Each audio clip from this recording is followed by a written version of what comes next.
ഉമ്മൻചാണ്ടി കൊണ്ടുവന്ന കാരുണ്യ benevolent fund റദ്ദ് ചെയ്തു. കോക്ലിയർ ഇംപ്ലാന്റേഷൻ പരിപാടി റദ്ദ് ചെയ്തു.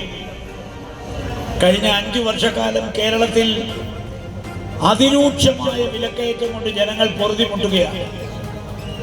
ವಿಧಾನಸಭಾ ಚುನಾವಣೆಗೆ ವಾರಗಳಷ್ಟೇ ಬಾಕಿ. ಹೆಣ್ಮಕಜೆ ಮುಂಡ್ಯಂತಡ್ಕ ಪಳ್ಳತ್ತಿನಲ್ಲಿ ಎಕೆಎಂ ಅಶ್ರಫ್ ಕ್ಷೇತ್ರ ಪರ್ಯಟನೆಗೆ ಚಾಲನೆ.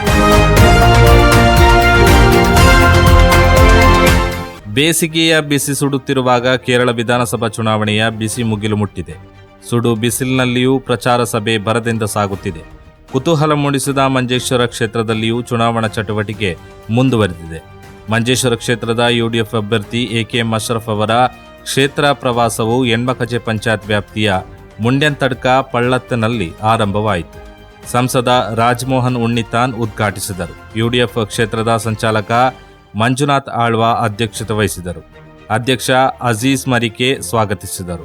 ಪುತ್ತೂರು ಶಾಸಕ ಅಶೋಕ್ ರೈ, ಕರ್ನಾಟಕ ಪಿಸಿಸಿ ಕಾರ್ಯದರ್ಶಿ AS Mohammed Kunhi, Hakeem Kunnil, Somashekara, TA Moosa, M Abbas, AK Arif, Haris Churi, Harshad Vorkady, UK Saifulla Thangal, DMK Mohammed, Lakshmana Prabhu, Padmanabha Poojary, Kusumavathi, Krishna Prasad Rai, Kareem Kudupadavu, Hadi Thangal Mogral, MP Khalid, Abdulla Madeeri, Abubakkar Perdana, Siddiq Olamugaru, Jadde Kayyar, AA Ayisha, Siddiq Dandagodi, AK Sharif, BS Gambhir, TM Hameed Ali Kanthal, Abdulla Kandathil ಹೀಗೆ ವಿವಿಧ ಕೇಂದ್ರಗಳಲ್ಲಿ ಮೊಹಮ್ಮದ್ ಕುಂಜಿ, ರಫೀಕ್ ಕಣ್ಣೂರು ಮಾತನಾಡಿದರು.